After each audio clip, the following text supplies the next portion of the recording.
This is a Rogue Media Network production.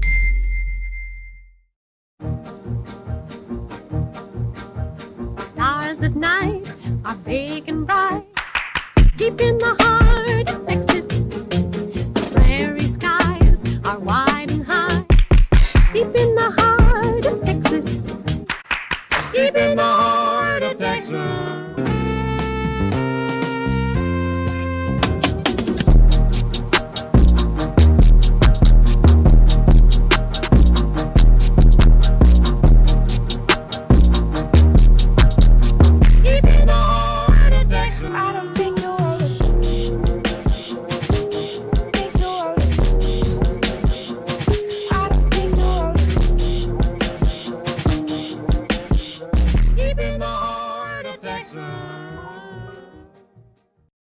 Well, looky here. Hello. Whoa, Welcome whoa. to King of the Hill podcast. I'm Mike. Wow.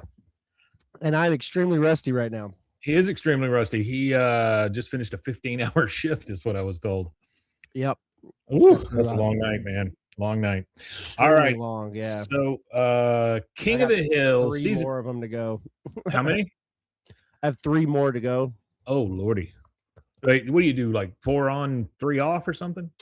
4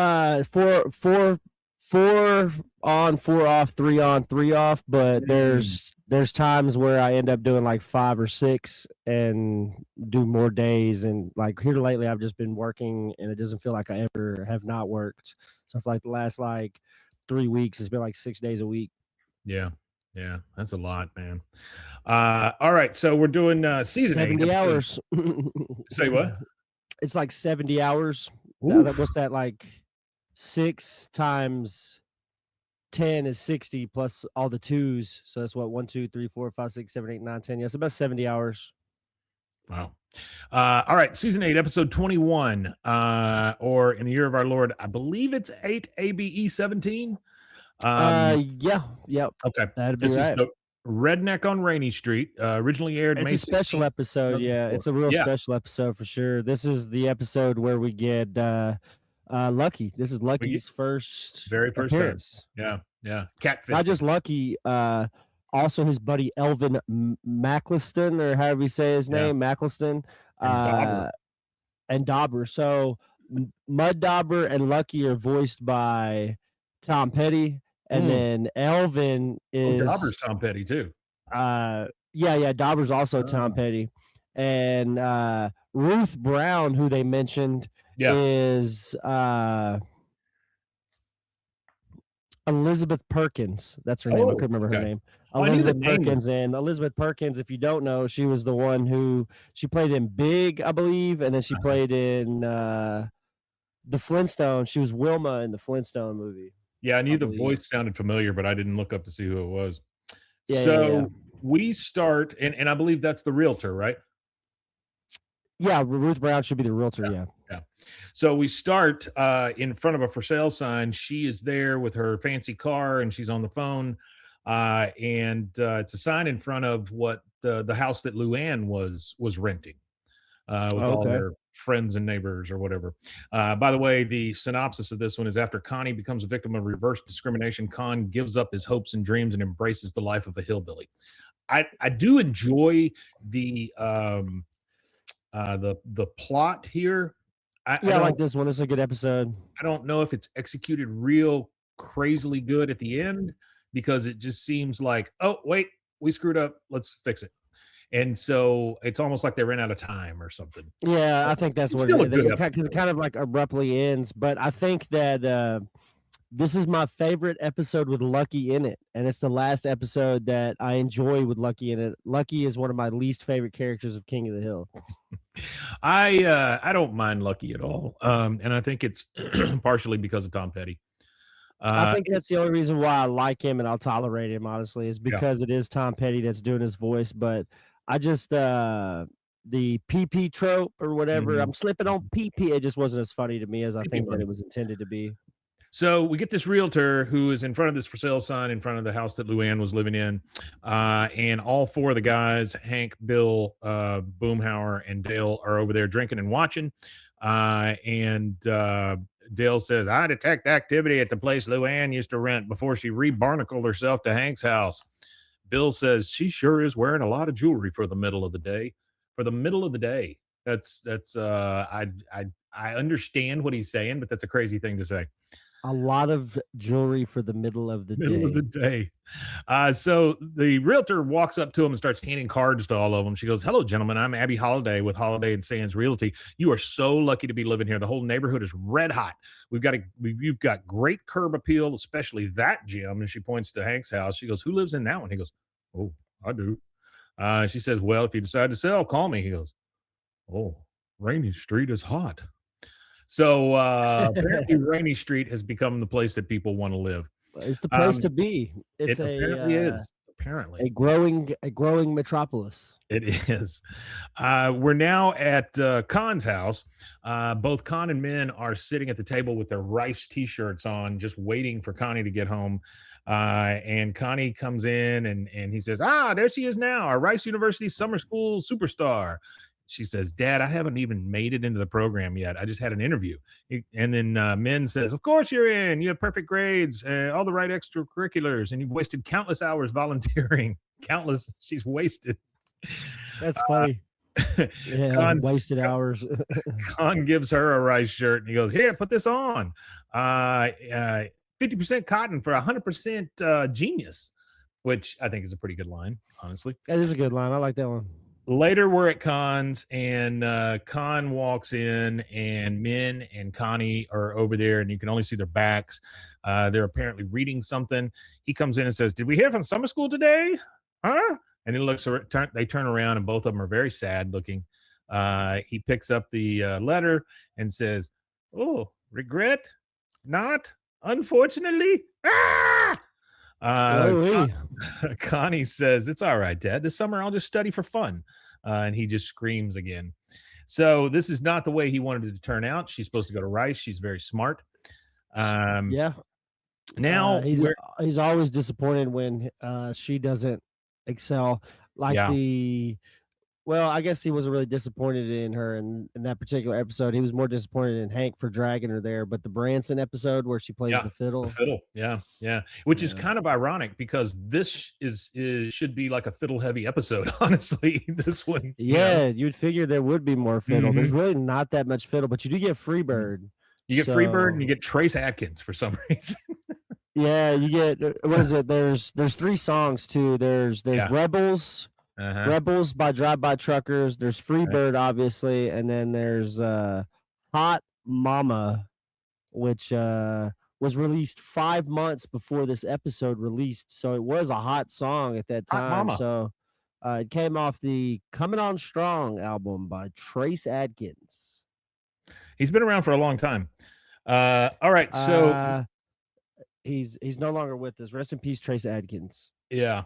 So now we're at Rice in Ruth Borman's office. So this is now Elizabeth Hurley. Wait, hold on. Yeah. I take that back. He's still alive. Somebody died that was in country music. He felt terrible for a while, though, I think. And now, but he got better. So Kahn is sitting in the.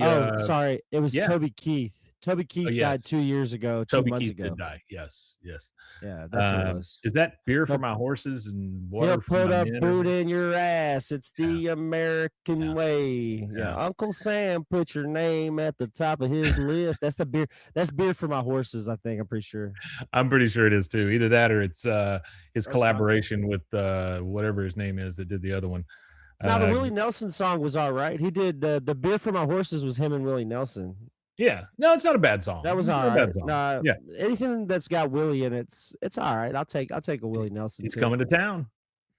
He is coming to town, and it's kind of expensive, and it's at a baseball field. It's very expensive. It's at the baseball field, and Willie Nelson was banned from Baylor a while back. Yeah. Well, you know what I'm curious about? I went to a Willie Nelson concert around the same time. Actually, it would be today, but last year. On the 19th of last year, we went to a Willie concert, and they were selling weed at a Willie concert. Like really?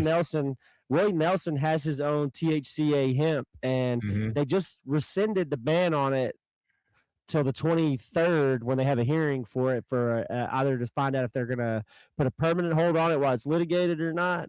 Yeah. But I'm kind of interested to see, how do you sell weed at Baylor at a Willie Nelson concert? Because it's a part of his merch. Like his merch, they sell actual weed at his merch booths. So I I'm would kind of wondering how imagine. they I deal with just that. wonder if they can sell it like at a spot that's not actually campus, or if they've actually told him, no way, you can't do that thing here. Yeah, but how do you tell all of his fans don't smoke weed at a Willie Nelson concert? I feel like that is the part that you can't just arrest 50.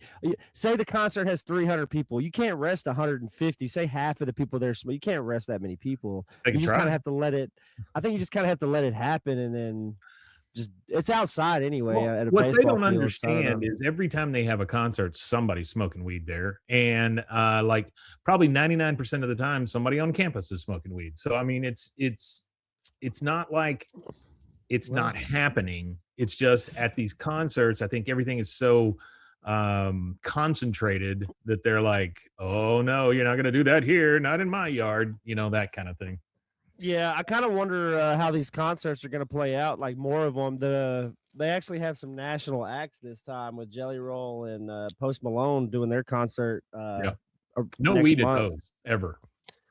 I actually was at a Post Malone Jelly Roll concert about this time last year as well, around Yeah. May of last year, and didn't smell weed at all. Hmm. But at the Tyler the Creator concert, which I went to last year as well in Right, March, right. it was all like A little bit, huh? we were in the nosebleeds, so Yeah, that's where the weed smokers, I yeah, guess, are yeah, going yeah. to be at. But the Sure. whole like upper part of Moody in Austin, I guess it is Uh-huh. the Moody Theater or whatever it's Yeah, called. The whole upper deck where we were at reeked of weed. Like people were up there smoking, and not just sure. like the vape pens; they were like actively smoking and burning like Yeah, fire. yeah, Yeah. yeah. Well, that is something you don't see a lot anymore, honestly. All right. So later we're at Kahn's. He finds out that it's terrible. Now he's gone over to Ruth Brown's office at Rice and he says, "You say no, I say yes." She goes, "There were many highly qualified applicants, unfortunately." He goes, "Connie, that best grades in school." She goes, "Yeah, but it's not about grades." He goes, "I know Connie have more extracurriculars than everyone else." She goes, "Look, Connie's a really smart Asian girl. Wow. But I've got a boatload of them. Pardon the expression. She's not black. She's not Hispanic or even white. I mean, good Lord, give me a white kid from a public school with Connie's specs, and that kid could waltz in here." Man, she is being like totally honest with him. Yeah, I think it's kind of funny because it's the opposite of what the narrative usually is. It's like Yeah. they always have the narrative of the DEI narrative or whatever you want to call it, where we'll Uh-huh. take the diverse crowd. But I think it's funny that when she said, "Well, you give me a average white kid from a school with her grades," it's just kind of funny. He says, "You telling me Connie didn't get in because she's an overachieving Asian? That's discrimination." She goes, "Yeah, in a way, it's flattering, though, isn't it?" He goes, "Ah." She goes, "Hey, maybe there's something you left off Connie's application. Some kind of hook. Has Connie ever had to play that violin of hers on the street? To buy her strung out mother just one more hit?" He says, "No." She goes, "Well, that could have helped." Now they are coming out of the Episcopal Church. I must. Hank and them are Episcopals, right? Aren't they Episcopals or are they Presbyterians? It's one or the other. Presbyterian, I thought. Yeah, it's one or the other. But Kahn comes running up. Methodist, sorry, the Methodist. Methodist. That's They're right. Methodist. Kahn comes running up because he knows Ted's there. Ted Wasanasaw. He goes, "Ted, I look for you at Buddhist Temple." He goes, "Oh, hello, Kahn. We're Episcopal now. It just makes good sense." He's worried about the business part of it, and so he's like, "It just makes good business to be Episcopal." He goes, Yeah, "Oh, that's all there's he's the looking mayor," for. and they push right past Kahn. He follows him over and he goes, "Your boy must be very upset about Rice Summer School rejection." He goes, "What are you talking about? Chade got in, and he's got a super low lottery number for the best dorm, air conditioned." He says, "How could this be? Chain is just as Asian as Connie, and no offense, he's And it kind of pans over to him, and Chain's over there just wiping his nose on his sleeve, and he's just a Ew. Chain, Chain's a friggin' idiot. That's kind of funny because now that we get to go through this, we Yeah. get to kind of look at we've seen the future, and now we kind of get to look at the past with the perspective of what we've already seen of what Yeah. Connie and I can't remember his name. You just said it. Chain. Yeah. Chain. Yeah. Yeah. Persona song. Yeah. Yeah. He goes, accepted. Look, if you want Connie to get into Rice, just give them $10,000 donation. Call my office. Trudy will give you the contact information. Oh, Councilman Ebert. And then they both go off, him and his wife. Later at Kahn's, they've got all the bills out on the table. They've got calculator, a little adding machine, and they're trying to figure out how they can get 10 grand together to buy Connie's way in, which it's crazy to me that that's the first thing. Let's just buy our daughter's way in. Yeah. I would it think you'd want happens. I would think you'd want a school where she's accepted on her merit rather than just giving them 10 grand, but that's just me. Well, there was Um, a celebrity that recently did that. I remember yeah, him going to jail. yeah. What was her name? I can't remember her I name. can't remember her name either. But yeah, she went to jail for like 24 hours or whatever it was. It wasn't long. Felicity Huffman, believe it or not. There you go. It was Felicity Huffman and Lori Laughlin is her name. Oh yeah, the Lori one from Laughlin. Yeah. the Full House, right? Yeah. The Full House. So Mhm. apparently, Felicity Huffman paid $15,000 to have her daughter's SAT scores falsified, and they Mhm. both actually served time in prison for it. It was called Operation Varsity Blues is what it was called. Oh, So wow. there was actually 32 parents who were named in it. It was just that two of the parents just happened to be Famous. uh famous, but there was a lot of like rich people, not just famous people. Oh, So like sure. Yeah. somebody who used to be the CEO of like MGM Resorts was tied up in it. You had Todd Blake, who was like an entrepreneur and investor. Him and his wife got in trouble. Of course, Lori Laughlin, the former CEO of PIMCO, which is a big investment company. It's called Pacific Investment Management Company. A big vineyard owner. So it's not, it was kind of Yeah. a few people like Plus people with big money. Yeah. executives, It's and funny it's to all with me money, it's funny media to me that they executives, that kind of thing. It's funny to me that they paid about 15,000 because honestly, this 10 grand, that kind of checks out, with inflation and stuff. It probably would be closer to 15, 20,000 now. I just By the thought way, it was kind of funny that some of them ended up in prison for like 30 days and stuff like that, like 6 weeks in prison. And I just think it's crazy that you have these people and it's crazy the schools, it's like USC, Harvard, yeah, Georgetown, Northwestern, USC. I ACT. don't understand the USC Uh, one. I don't really understand any of these, to be honest with you. I don't understand any of these schools, I and get I don't Harvard, I get understand why you would Yale. pay somebody to blast through your SATs. So Felicity Huffman, she ended up with 14 days in prison and 250 years of 14 days. 250. Yes, that's a joke. But she got single count of conspiracy to commit mail fraud and honest service mail fraud, whatever that is. Man, I'm telling you, But anytime you send it's something through the crazy. mail or send something through the wires, that's how they get you. It's not Oh, the that's probably actual what it was. crime. Yeah. Yeah, that's it. They get you off that. Hey, by the way, blah, blah, blah, blah, blah is here and Baby T is here. Good morning, guys. What's up, baby All right. T? Okay, so we are in Kahn's kitchen, living room, something like that, and they are trying to crunch the numbers to get that 10 grand. Min says, "Crunch numbers harder." He goes, "Oh, it's no use. We don't have $10,000 to buy our way out of being Asian. I should be more like Ted Wasana song, own my own business, but I'm just middle management, exploiting in the poop of the beast in front of me. And no matter how hard I work or how hard Connie studies, we all just stuck here." Min says, "We the kind of losers politicians pander to in speeches." She's kind of true. That is true. Now Kahn is backing out in his car, and he sees the four guys standing there and drinking in the alley, just like they always are, just like they always have been. And you hear from Bill, "It's so exciting living in an up and coming neighborhood. I wonder where they'll put the Starbucks."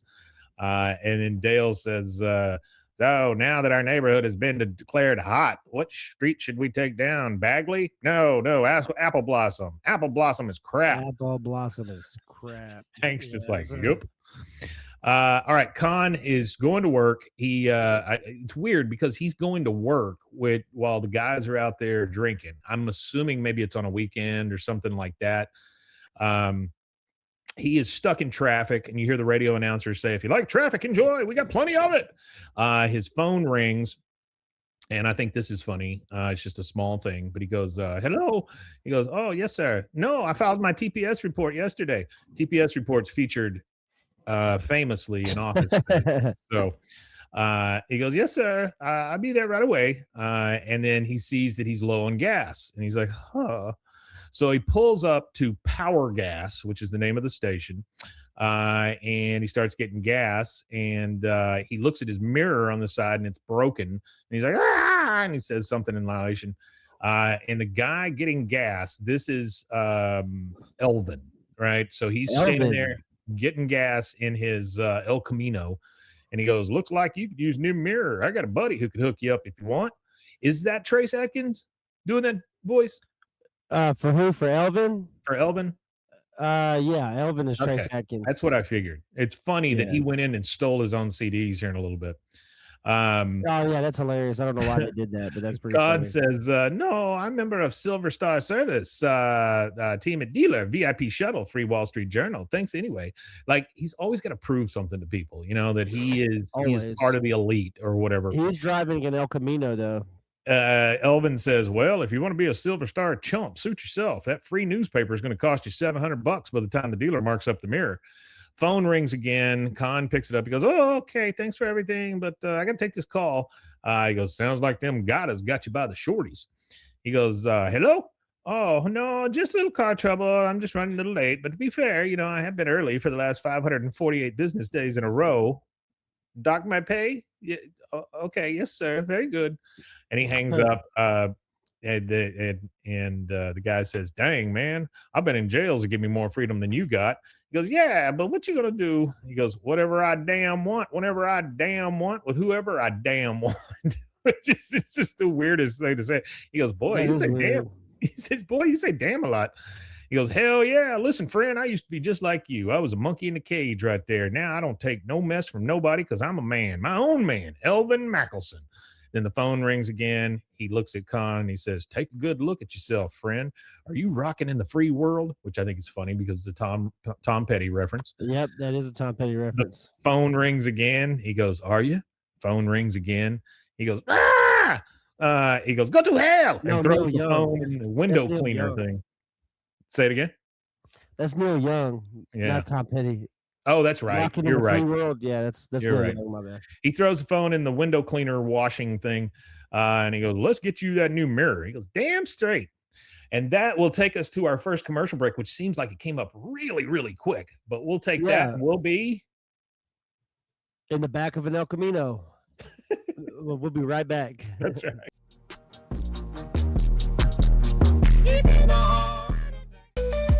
Join the Daily High Club, the premier destination for glass water pipes, vaporizers, and accessories. Since 2015, we've sold over 1 million quality products and teamed up with legends like Snoop Dogg and Tommy Chong. Ready to elevate your smoking game? Visit dailyhighclub.com for our El Primo subscription box or shop unique pieces today. Discover the world of luxury sex toys at Luxury Toy X and indulge in the ultimate pleasure experience. For years, we have been dedicated to the belief that sexuality and wellness are essential components of a happy and healthy life. With over 70,000 satisfied customers, we take pride in our ability to provide products that enhance your sexual well-being. Join our community of satisfied customers and unlock a world of pleasure and self-discovery. Visit luxurytoyx.com today.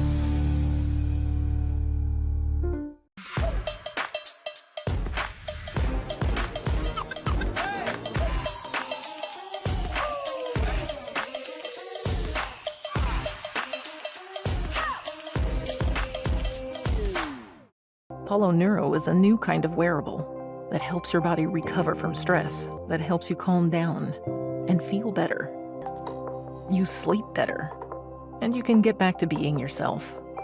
Learn more at apolloneuro.com. I'm Hunter, the founder of Hello Cake, and today we're digging into ED meds.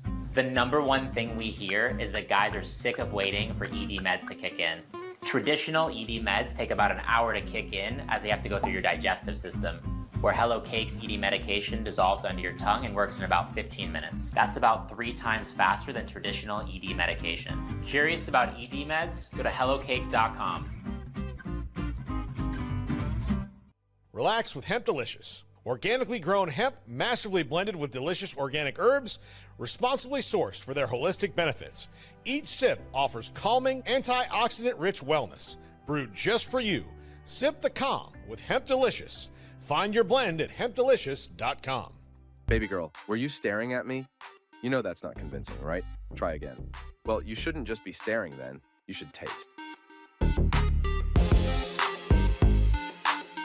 I'd miss your presence, your laughter.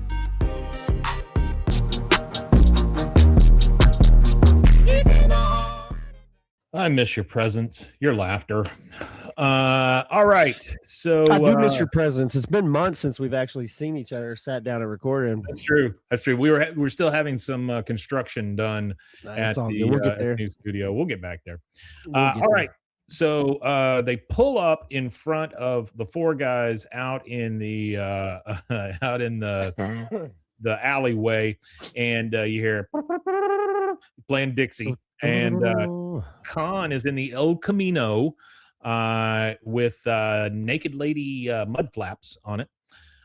He pulls up, and I got a quick tidbit on the El Camino really quickly. Yeah.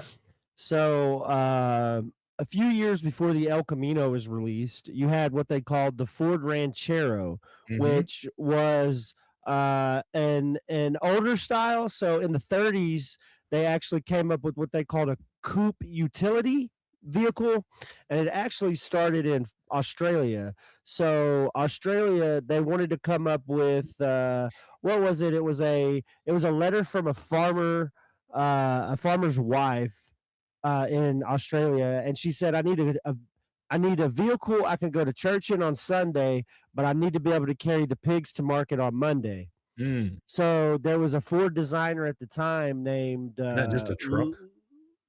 But Ute is what they would be called. So utility vehicle is what they would try to create, which would be called a Ute. They're extremely popular in Australia, these types of vehicles. They still make them today, as we don't make anything like this anymore. I don't think on the market. I don't think there's anything on the market we make that is similar to these kind of vehicles anymore. Because the El Camino was like discontinued in like the 87 was the last generation. There was 5 generations, and that was the 5th generation. So this designer or whatever came up with a design that ended up being similar to what ended up becoming like the Ford Falcon in Australia, which is different from the Ford Falcon in America. It's completely a different car, but that's what it would end up becoming, is something like that. But to get to the Chevy part, so Chevy introduced a coupe utility similar to this, but they did it in the 30s, and it wasn't really that good, and it was produced by a subsidiary called Holden was the name of it, and they were producing this coupe in the 30s in Australia. And then Studebaker actually produced one called the Coupe Express from 37 to 39. And that's actually kind of a really nice looking one. It's like an old Studebaker car, and it's kind of long and slender, and then it's got the bed on the back. But those all led up until the American market. So the American market really didn't have too much of this stuff. Most of this stuff was targeted to Australia, except for the Studebaker one. The Studebaker one was the only, I guess, coupe like that was sold in the United States. But it led to the Ford Ranchero in 57. Well, after the Ford Ranchero was introduced 2 years later, Chevy had worked out their own coupe utility, as they call it, with the El Camino, which was created to directly compete with Ranchero. So they became the only 2 on the market to compete with each other in 1959. The first generation of El Caminos is obviously the 59 and the 60, and the platform for the Ranchero actually came from what they called the 1959 Brookwood, Chevy Brookwood, and that was a big station wagon. And that's where the El Camino platform was platformed off of that. So they pretty much just chopped the whole back end off of the Brookwood and put a bed on it and called it uh, uh, El Camino. And they actually produced these El Caminos now from 59 to 60. And then there was like a 5-year gap in between the first and second gen. I'm not sure why there was a gap or anything. It might have had to do something with sales or something like that. But the 1961 came out, and it came out with a 6-cylinder, but you could give $107, and then you could get the V8 with the 2-barrel 283 carburetor on it. And it kind of similar to a Bel Air look on the 61. Those things So could it's haul. kinda a They little could different. definitely haul. Well, the 50s cars, the chassis that the 50s cars were made out of were way better than anything that we use nowadays. It's all American steel is what it is, you know? Yeah. So they skipped 5 years between 60 and 65 whenever they released the 64 model or whatever. And that was based off of actually the Chevelle. So you had these three. So now you have three. We're like in the second generation, and you've already had 3 different bases that they're basing the cars off of. You have the Brookwood, which was the 59. The 60 was based on the Bel Airs, and then the 64 to 67 models were now based on the Chevelles. So a lot of the Chevelle, that was a big ass hot rod car. You know, had the souped up. I guess they probably had like the 396 big block in them, maybe, or the 327 small block. But they It's had funny the big that the motors in Chevelle them. became. It's funny that Chevelle became like the cop car. Yeah, Chevelle was one of the what do you call it? Interceptors. So yeah, it was like one of the first first actual fast interceptors. And I think they went to the Mustang too, like after that, I think, or before that. I know they had I know they did Mustangs. So pretty much it ran on the Chevelle platform through the rest of its life. They would even have the Super Sport. They would have, they would have all these different tags and stuff on them. So the Super Crown Sport Vic, one, when they came out, the Crown Vic, that one too. When the Super Sport came out, it was kind of like in the 70s, 69, 70s, and they came with either the 350, the 396, or the 454, which were all 5.7, 6.5, and 7.4 liter motors, big V8s. And so pretty much, so from there on out, it pretty much looked like a Chevelle in the front, and it was a truck in the back for pretty much the rest of its design. So it went through 4 different stages until I guess it was just easier for them. They were making and selling Chevelles really well, so they were able to, I guess, chop them up like that. But I had a buddy in high school that he and his dad restored and I don't know what the year was, but it was a cherry red El Camino. And it was cool. It was a cool car. Those are heavy ass cars that could haul your ass quick. Yeah, they're actually pretty decent vehicles. They're not bad. They've got a good center of gravity on them one too. You know, hard to flip, all that kind of stuff. I actually had an uncle that had one of them, and they were fun to like drive around it and stuff. Like Artie said, he used to drive around in the back or ride around the back of El Camino in high school, was Led Zeppelin and passing bowls around.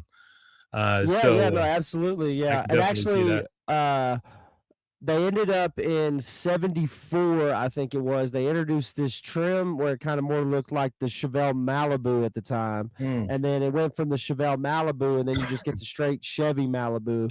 And that's what the last El Caminos were based off of, was the front end of it was based off of more like the Malibu station wagon is where you like the front end of it and the doors look like the Malibu, but the bumper of it looks like the station wagon, like the Malibu station wagon. So it went through all these unique evolutions until it finally got to what I call in the 80s a watering down. There was a watering down of a lot of vehicles in the 80s where power just went away. Power just went away. You went from having these huge 350 big blocks and the 454 and all this power, and then they have these still decent sized motors. You have a 305 but it only has 145 horsepower. Then you have the 350 that only has 170, or they have the base model is a 95 horsepower V6 for the 78 El Camino, I think it was. So it's just, I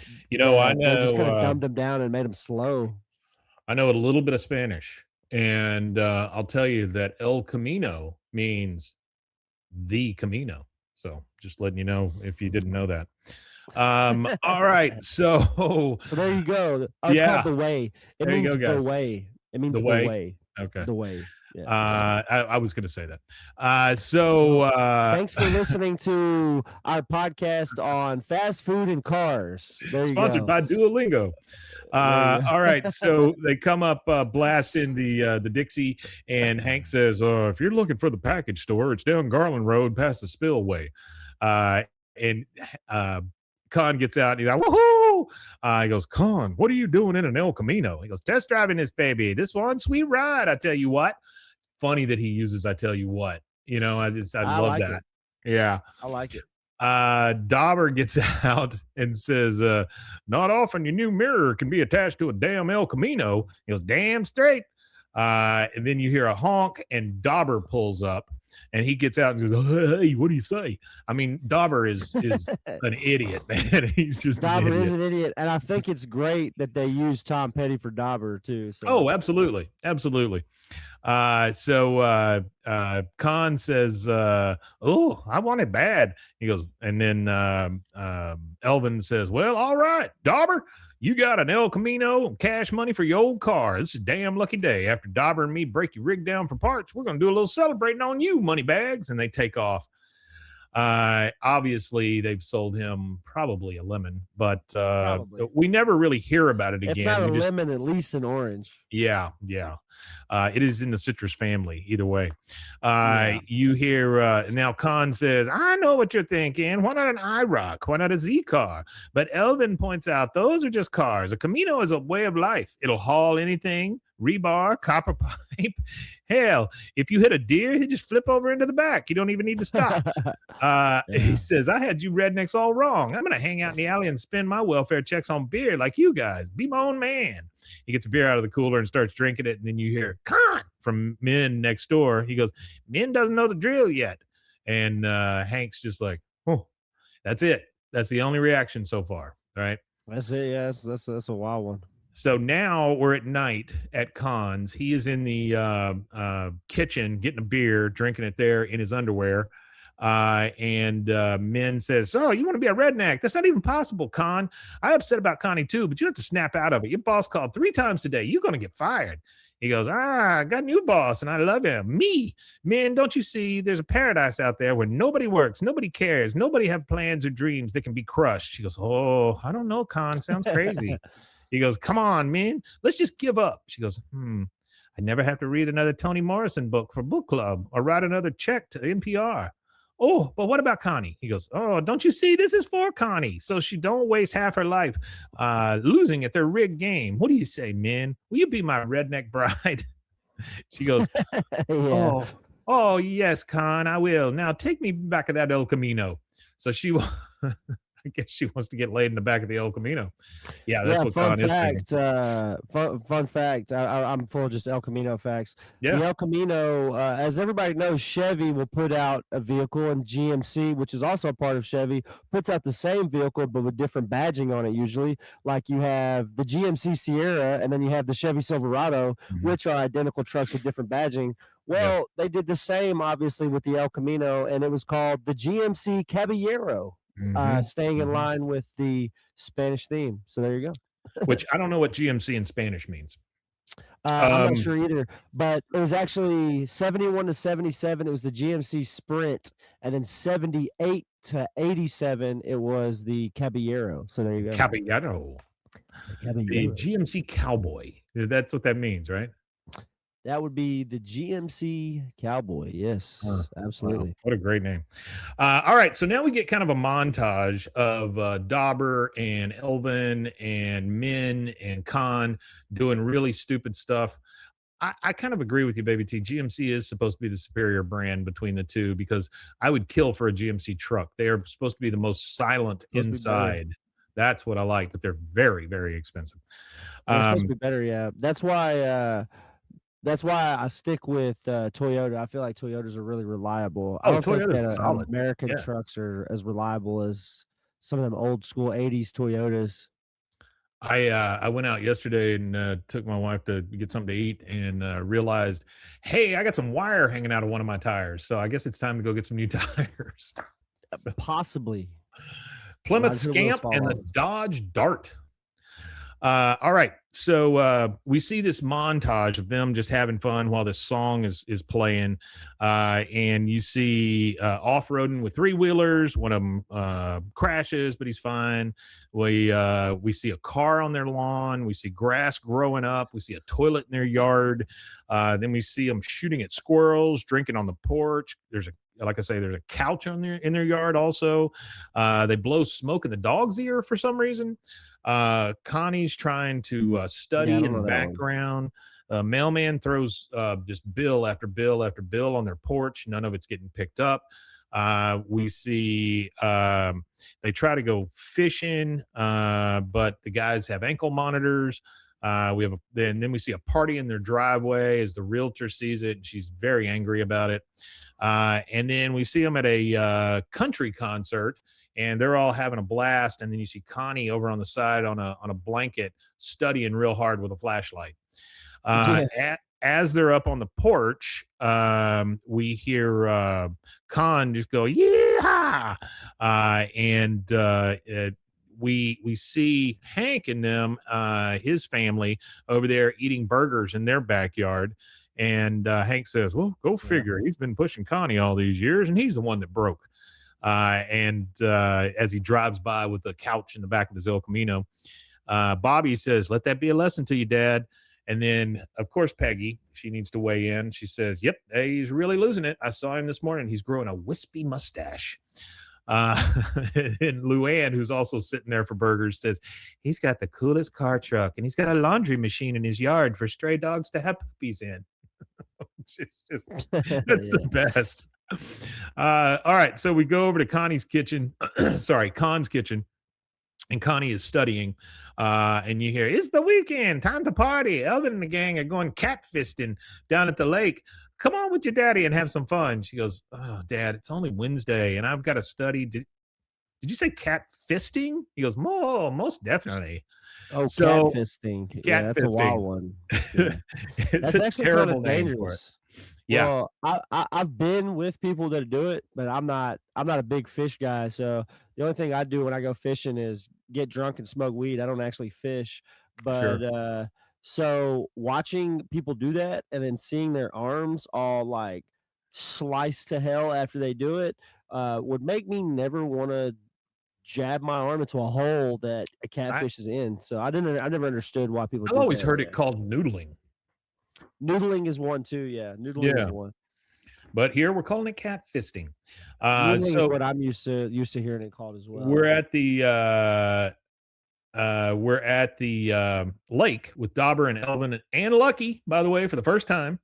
And Lucky, here we go. and Lucky enters the universe. Kahn is out there with them in the middle of the water, and you hear Elvin say, "First step in catfisting is to reach in and grab you a big handful of stink bait."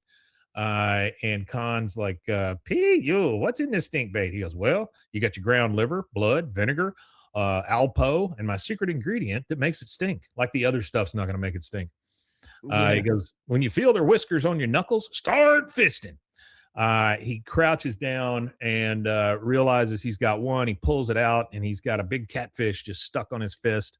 He goes to the shore to this lady in a lawn chair with a baby and a bunch of kids running around behind her. And she goes, he goes, "Hey, baby, look what I got for you." She goes, "That's great, honey." And then you hear Kahn go, "Ah!" as he pulls a catfish out, and he goes, "Look at that son of a bitch wiggle." I mean, look at that son of a bitch wiggle. They just start hooping and hollering. Now we're at Tom Landry Middle School. We're in the hall as Bobby and Connie are walking down the hall, just kind of talking. Yeah, we got it, Artie. Thank you, buddy. That it's Trace Atkins doing Elvin. By the way, welcome, Artie. Always good to see you here, buddy. So Tom Landry Middle School, and Connie is talking to Bobby, and she goes, "And then my parents made me quit practicing my concerto to play Devil Went Down to Georgia." So that is like the absolute flip of what had happened before with her violin. Now all of a sudden Yeah, they because want to he was hear it. pissed. Yeah, he was pissed Mhm. before. Now he wants her to play it. Yeah. I mean, as long as this devil went down to Georgia. Um, so she goes, he made me do that. And he goes, Bobby says, sounds to me like you're living the life. Fried food, no studying, the TV's always on. She goes, oh, it's horrible, but hopefully it'll be over soon. My dad said he was going to go to the office today. And then parked at the school, you see the El Camino as they come out. Kahn's there, got no shirt on. He's got a big metal filing cabinet in the back. You hear him push the Dixie horn, and he says, Connie, look at this mother file cabinet. They throwing out at the office. And then, of course, Dudley sticks his head in. Your dad is white trash. Love a good Which is Dudley. great. That's perfect. Yeah, Love that's a good Dudley. that would be an amazing shirt for Texas. Just a Your picture dad of is white trash. Dudley on it, and it Yeah. says your dad is white trash. That's great. I'm about to launch the new webpage for Rug, and it'll have more of that King of the Hill merch. Now we see the realtor lady over there at the house, and she's reducing the price, right? And Peggy sees it. She stops her car and gets out and goes, "What are you doing?" She goes, "I'm knocking $15,000 off sale price. I can't move this house with the pigsty next door." She points to Kahn's yard. She goes, "Get out while you can, honey." Then we see a big party going on at Kahn's, and we hear Freebird playing like on a loop. Then we go over to Hank's house. Hank and Peggy are in bed, of course, because you can't get through an episode without them being in bed. And Hank's like, I like Freebird as much as the next guy, but enough is enough. He gets up and he starts putting on his pants and stuff. And Peggy says, this has got to stop, Hank. Abby Holiday said that Kahn is turning Rainey Street into another Belcher's Grove.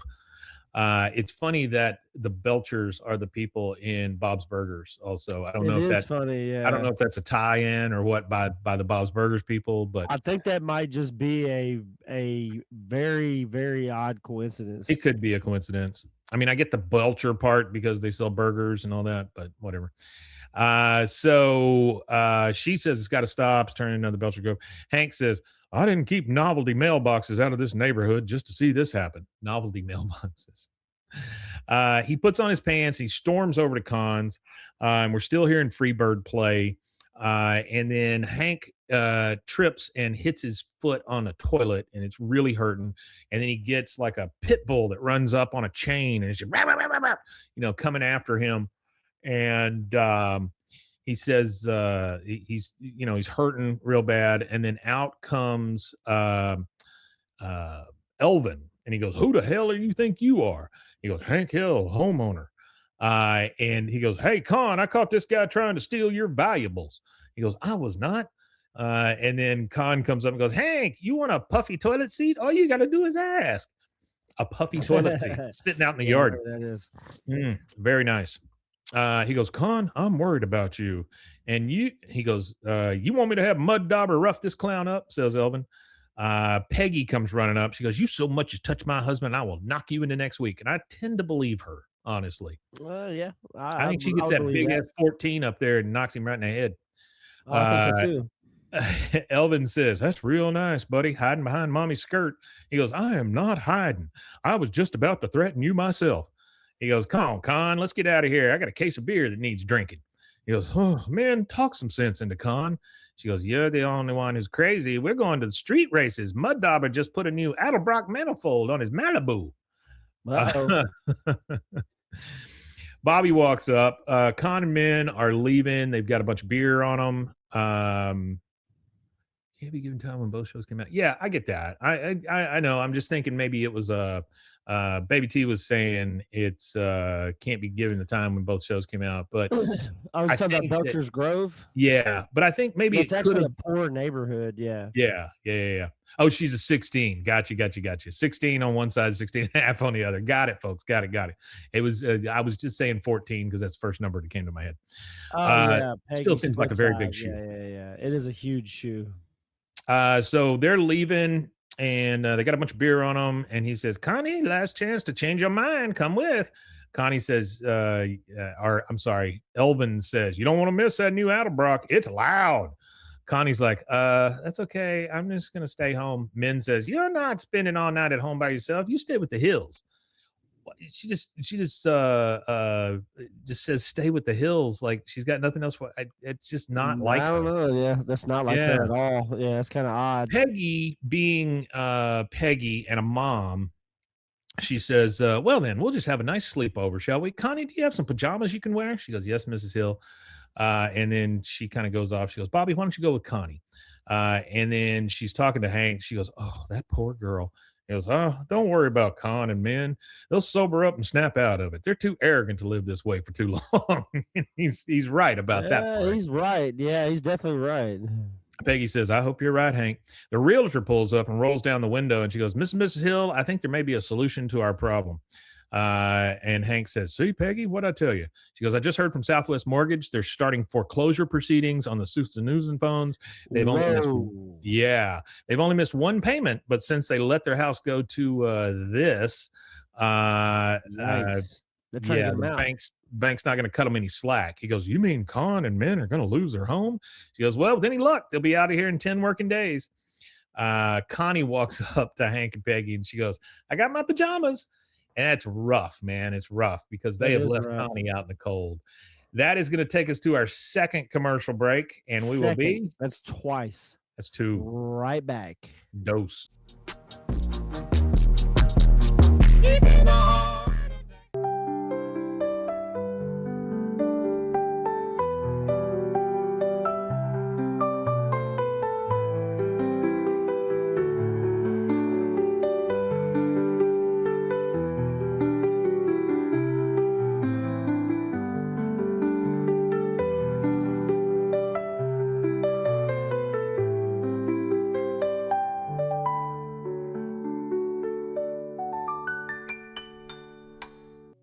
Farmhounds offers natural treats and chews made with quality products that support family farms, regenerative agriculture, and humane farming practices. Give your dog the best with wholesome, organic ingredients that promote health and happiness. Shop now at farmhounds.com. Tervis is all about staying hydrated. Each product is built to last and comes in endless designs to match your personality. Stay refreshed and express yourself with Tervis. Visit tervis.com today and find your perfect tumbler. Protect your online privacy with NordVPN. Browse securely, access content from anywhere, and keep your data safe with military-grade encryption. Whether at home or on the go, NordVPN ensures your digital freedom.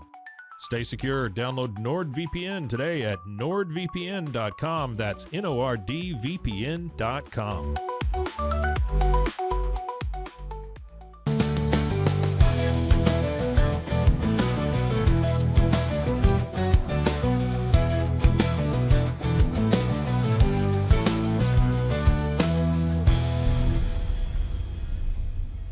Looking for tickets to the hottest shows, games, and events? Ticket Liquidator is your one-stop shop for great prices, no hassles, and guaranteed tickets. Since 2003, we've been connecting buyers and sellers, providing access to sold-out events at prices lower than most secondary market options. Whether it's sports, theater, or concerts, our massive nationwide network ensures you get the tickets you want, guaranteed. For the best seats at the biggest events, start with Ticket Liquidator today at ticketliquidator.com. That's TICKETLIQUIDATOR.com. Ticket Liquidator.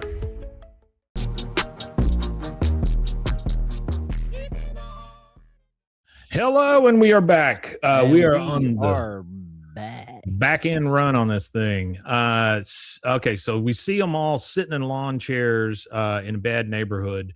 This is not a good one. Yeah, it's Lucky, it's Kahn, it's Dauber, and it's Elvin all sitting out there in lawn chairs. And Elvin says, I'd like to whop that neighbor of yours upside the head and feed bad meat to his dog. You ought to get yourself a place here in Belcher's Grove where decent people live. So this is the bad part of town. The bad part. Kahn says, I'm going to think real hard on that.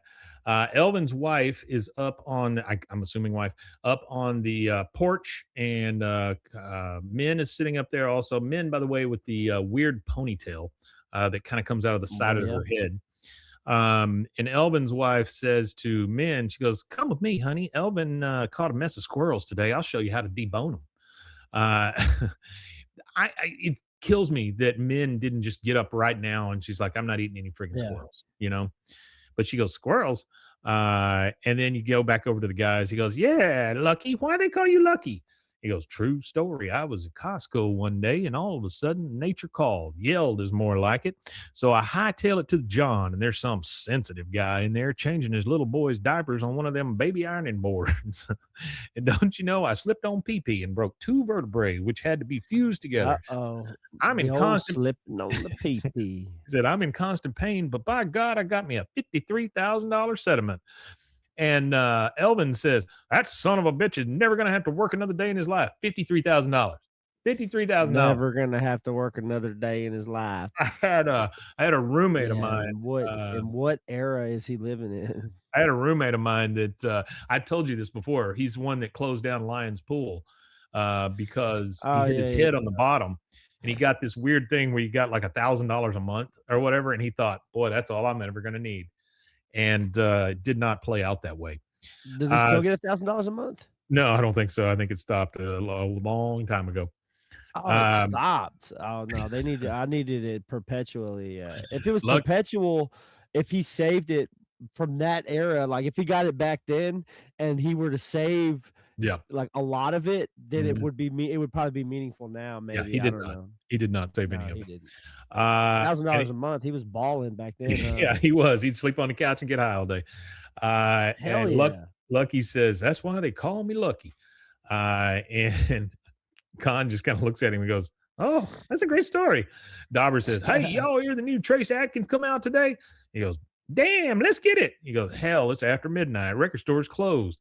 Elvin says, I'll tell you what, who's going to open it? Me and a damn brick. And then they both just like, woo, yeah. I love the fact that this is a good idea, that just breaking into a record store. What a great idea. Why not?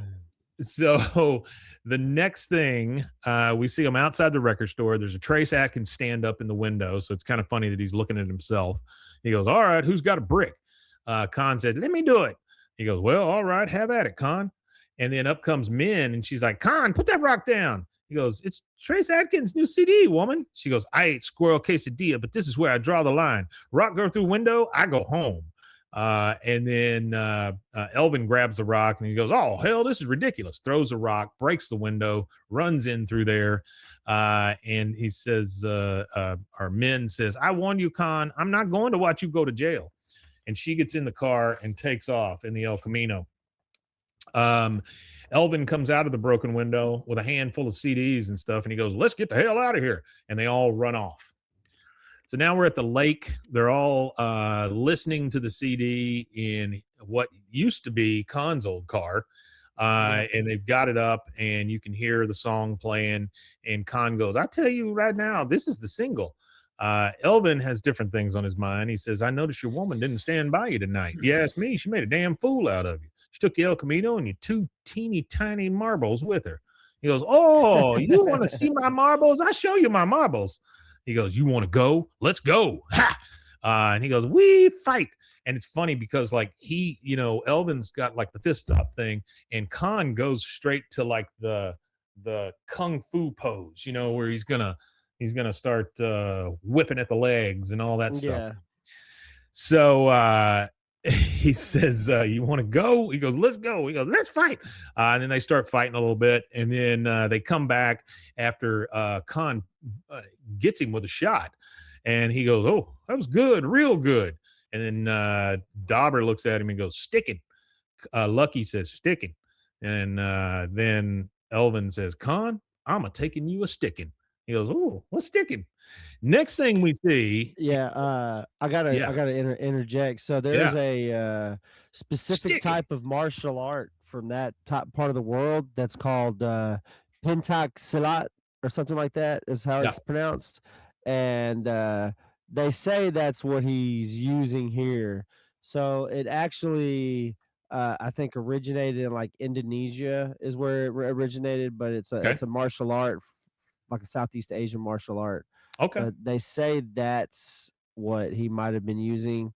That makes total sense. Sure. But also there's an argument for Mui Lao, I think is one, and Muay Lao is the same as Muay Thai. Mm-hmm. It's similar to Muay Thai. Mm-hmm. It's different. The stance is different and stuff like that, but it's similar. I just Muay thought it was Thai funny that Lao is called Tiger Tail Boxing. I just thought it was funny that he goes straight into that stance. You know, I thought that was pretty cool. Oh The yeah. next thing we see is Min pulls up at her house, and Hank and Peggy are over there washing dishes, and they see her pull up, and she goes, "Oh, it's Min, and she's all alone." He goes, "I'll go over and talk to her. You give Connie a math problem to keep her busy." And then he just literally walks right into their house, which is kind of crazy, honestly. Oh, very crazy. Min is just laying on the couch. She's just out. You know, she's tired. She's through with all this. He goes, "Where's Kahn? I need to talk to both of you." She goes, "He's with his redneck friends." He goes, "You're about to lose your house, man." She goes, "What are you talking about?" He goes, "The bank's going to foreclose on you." This is when she flips. She goes, "Oh my God. Yep. I, She's I done. don't know. I don't know what happened. We were having so much fun being free and irresponsible. I guess we just forgot where our mortgage coupon was and our electric bill. Oh, what did we do? Poor Connie. Her parents are drunk. We're nearly homeless. Her father abandoned her." Hank says, "I'm not going to let Connie be homeless. I'm going to find Kahn. Now you start paying some bills." He gets in the truck and takes off. He gets a cell phone call, which I think is funny. It's a cell phone. And he goes, "Hill, it's Buck." He goes, "Hey, Hank, Buck Strickland here. Yeah, I'm thinking about betting a fistful of money on that little Asian neighbor of yours." He goes, "Kahn?" He goes, "Oh, yeah. He looks like he's got real crafty ninja moves, but can he take a board to the head?" He goes, Where are you, sir?" He goes, "I'm to stick fights down behind the lumberyard. Kahn's on the card 3 fights from now. He's up against a soft-spoken gorilla man." He goes, "Good What? Lord." So the next thing you see is Hank pulling up to behind the lumber yards, whatever that is. Artie says when they go to the stick fights, it resembles Hard Times starring Charles Bronson or Clint Eastwood's Any Which Way You Can. Yeah, that or Fight Club or, that kind of stuff. Yeah, definitely. Yeah. Or what Weird is it? movie. Street? No, it's not Street Fighter. Anyway, Hank pulls up and you hear the crowd just saying, "Yeah, hit him with the damn stick." And then we hear next, Hank's like, "Oh no." And it's Elvin. Yeah, Rambo. It's Elvin saying, "All money down and commence fighting." And then Hank pulls up and he goes, "Wait. And he pulls the stick out of the gorilla man's hands. This guy is a big lunking Oh man. yeah, Behemoth. Yeah. Yeah, and his attitude kind of reminds me of Sling Blade, which also is kind of funny because Tom Petty's in that as well. So he pulls the stick out of the guy's hand and he says, and then Kahn says, "Well, you come to get your whooping, Hank Hill?" He goes, "I came to talk some sense into you, Kahn." And then we hear Buck Strickland, of course, says, "Beat some sense into him, Hank. I bet on the simpleton." And No, then it was Dwight Yoakam, not Tom Petty. Dwight Yoakam, that's what I meant. I'm so sorry. No, He starts laughing. He goes, "You're about to throw away everything you ever worked for, Kahn. You're about to lose your dang house." He goes, "Come on already. Everything been taken away." And then, of course, Dale in the back of the crowd. We haven't seen Dale in a very long time. He's in the back of the crowd and he goes, "Hit him, Four Eyes." And then the simpleton looks at Hank and goes, "They're talking about you." You hear Kahn say, "Come on, swing, take me out." Hank, they're kind of boxing around, kind of sizing each other up. And Hank says, "Stop feeling sorry for yourself and start thinking about Connie. You want her growing up in the back of an El Camino?" Kahn says, "Well, what choice do I have? We flee horrible dictatorships, learn a new language, and then work hard and study hard. And our reward for doing everything right is to be told, 'Go to hell. You work too hard. You study too hard.'" Hank says, "Yeah, you got a real bum deal, but maybe you could take a lesson from Connie instead of these apes. Even when you and Min went off the deep end, Connie never complained, and she never stopped trying. You couldn't drag that little girl down into the muck with you." Kahn stops. He's like, yeah, that's right. Connie, like a beautiful lotus growing out of the muck.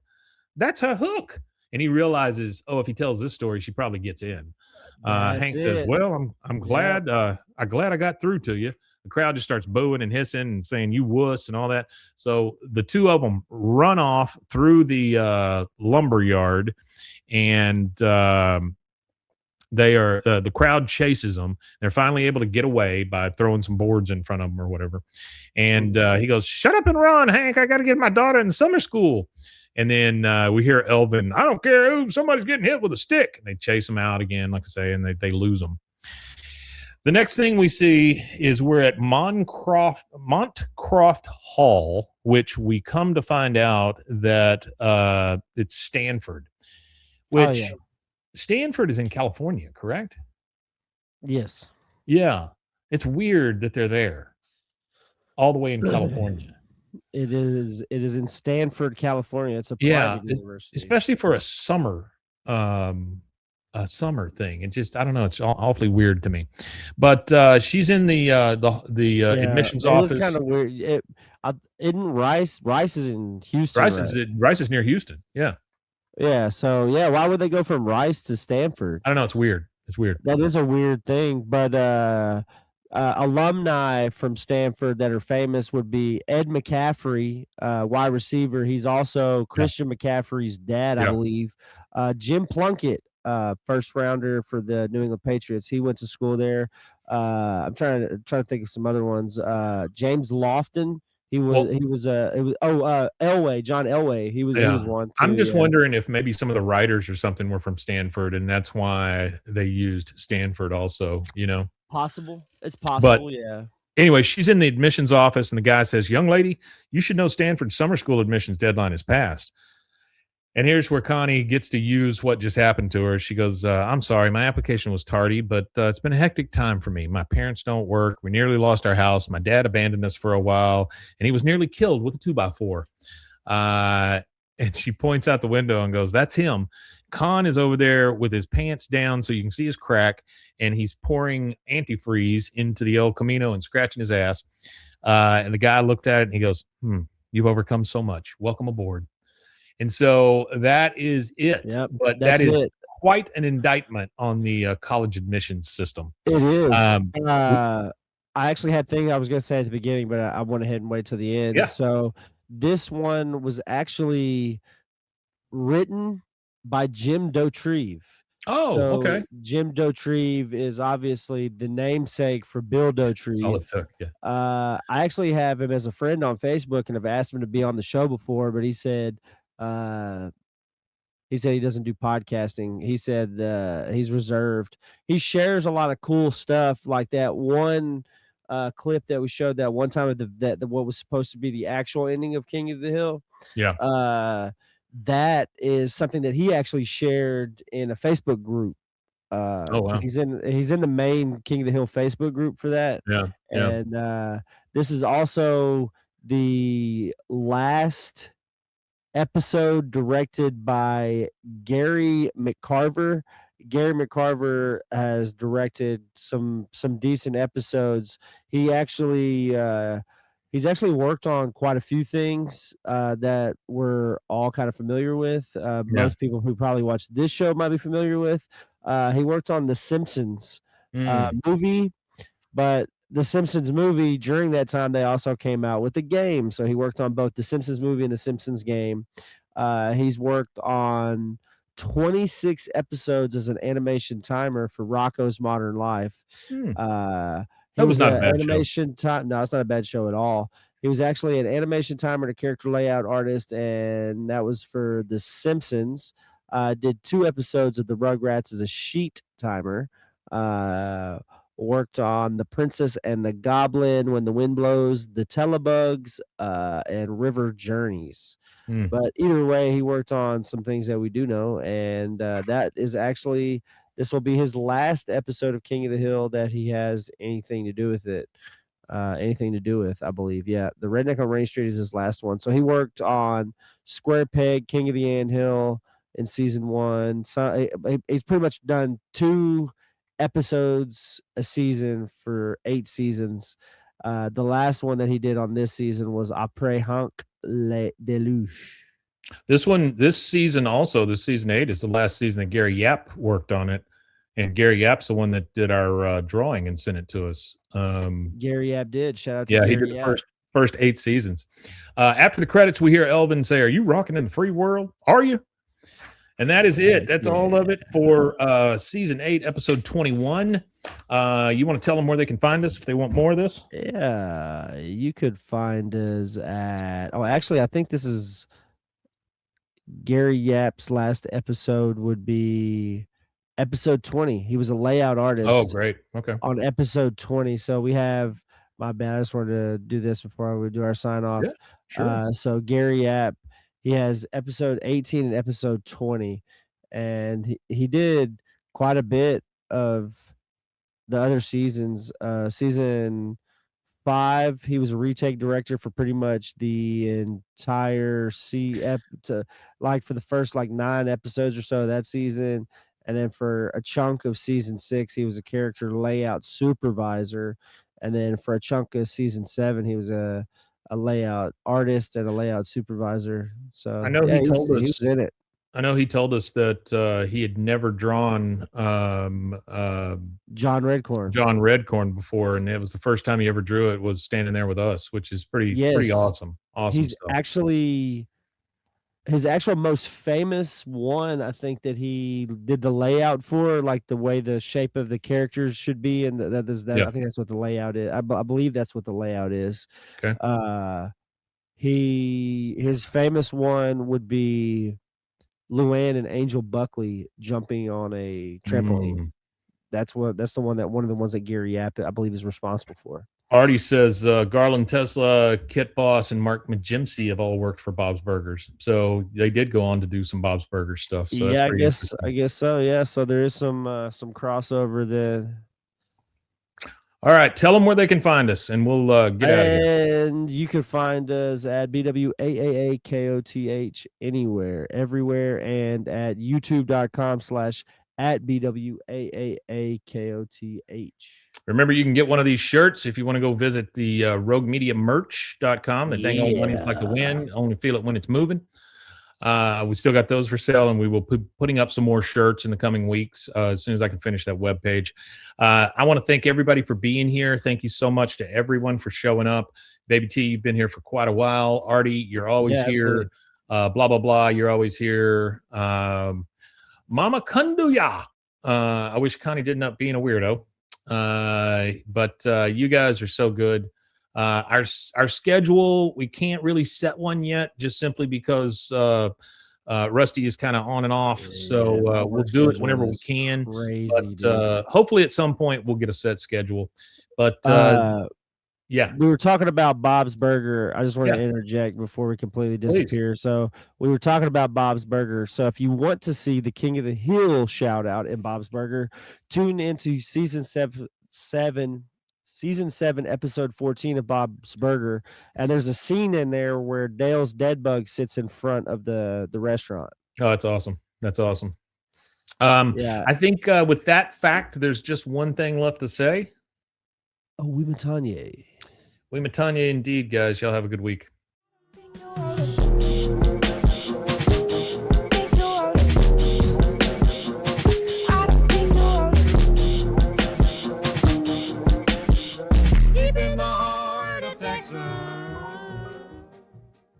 This has been a Rogue Media Network production.